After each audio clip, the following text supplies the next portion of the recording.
Hi, good morning, everybody. Let's get the show started.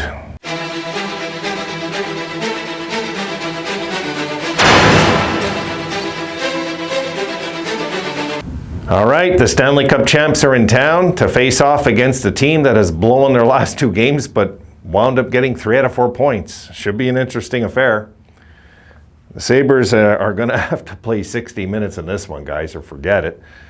This Colorado team seems to be getting their groove. I'm just looking at their last 10, they're 7-3.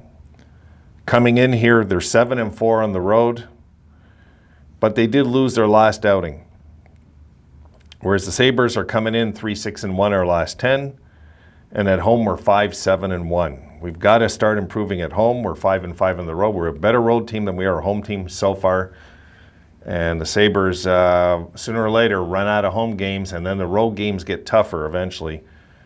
But if you're not stressing about playoffs, then you're just enjoying game to game as a hockey fan. You know, I'm one of those guys, I like to stress myself and believe they're going to make the playoffs somehow till I can't take it anymore and say, okay, we're not. You know, like 10-12, we're floating around 500. If we can win today, 11-12 would be a big step from when we were 7-11 guys and an 8-game losing streak where things looked so damn bleak not too long ago. And, you know, tell you the way Florida's year is going, guys. We're 3 points behind Florida. So, you know what I mean? It's tight in our division. We're 6 points behind Tampa Bay. You know what I mean? We're 6 points. It's not so bad. If I was going to look at the wild card, 6 points. 5 points. We're 5 points out of a playoff spot, guys. Look at it that way going into today's game. You know, like, or are you just going to drive yourself nuts with what we just seen last night? So we'll see what we do today. Hey, we'll see if the guys can, you know, put together 60 minutes and hopefully close strong at the end. But the good thing is Colorado's not a big hitting team. Not really. They have improved in that area as they've gotten older, though. That team, they have. But at the same time, the Sabres right now, I think, guys, we just have to, it doesn't really matter who we play. We really, it doesn't matter.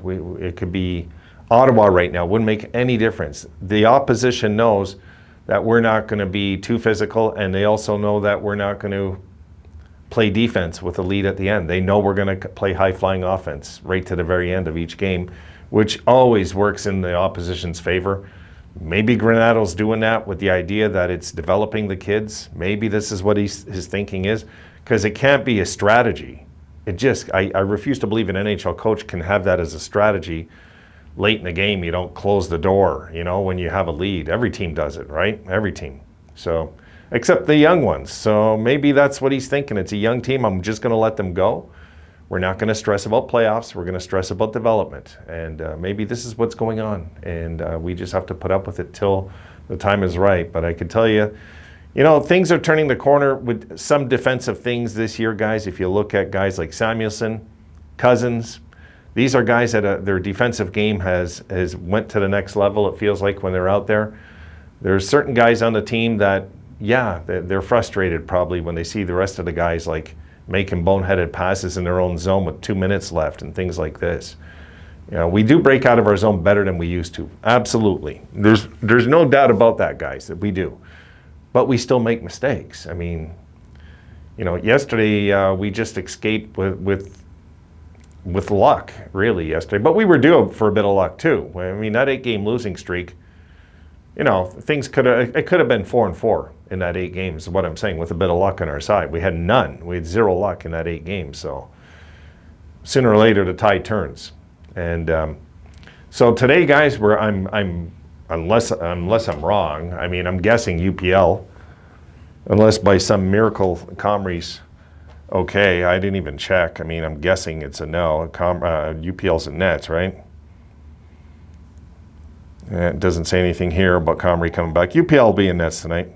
And you know what? Is this UPL's first game playing the defending Stanley Cup champions? I don't know. You guys would have to tell me. I can't remember if he played last year, if he played against Tampa Bay. I don't remember. But if we can, I'll say it again, if we could be standing at the bell, you know, if we could be standing at the bell, guys, I think I would take that right about now. Look, this is not going to be. I'm just checking UPL's I'm checking his game logs of last year. I want to see if he played against Tampa Bay. All right, he lost to Anaheim. He lost to the Rangers. Let in 2 goals each time, though. Not bad. Lost to Washington in a shootout. Let in 2 goals again. Then he won against Winnipeg. Let in 2 goals. Won against Minnesota. Let in 2 goals. It's good. You know, his first 5 games last year, 2 goals against. Then lost to New Jersey. Let in 4. Lost to Boston. Let in 4.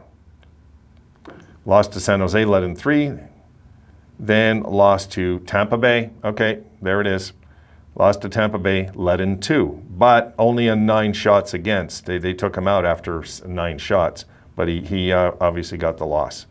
So, he only played 9 shots. So he's going to be stuck playing all game against a championship team. He has no choice but to play his best, or he's going to, this is a chance for UPL to really show management that he is a for real goaltender tonight. Maybe this is the game where his confidence just goes like this after. If he could shut them out or something. Just something huge, guys. Something big that we're not expecting. He stops 38 out of 39 and we win 4-1, even though we had 24 shots. You know what I mean? Something like that. If he can go in there, but I'll tell you what, bottom line, I believe tonight, guys, UPL has to win this game. It's gonna take goaltending to beat Colorado. So if we don't have the goaltending tonight, we're not winning. We're just not winning, and we're gonna go down pretty easy. If UPL lets in 5-6 goals again, forget it. I don't know what else to do with the UPL experiment. I mean, I know it's only a few games, but my goodness, I want to see this guy so badly take it to the next level, and I don't know if there is one. It feels like he teases us with his ability sometimes. So tonight, if he can get in there and just give us something to all be really, really happy about after the game, this would be a huge game for him, for the kid to do it, because he's got to be nervous for sure, and you got to figure there's going to be a decent-sized crowd in Buffalo. There will be.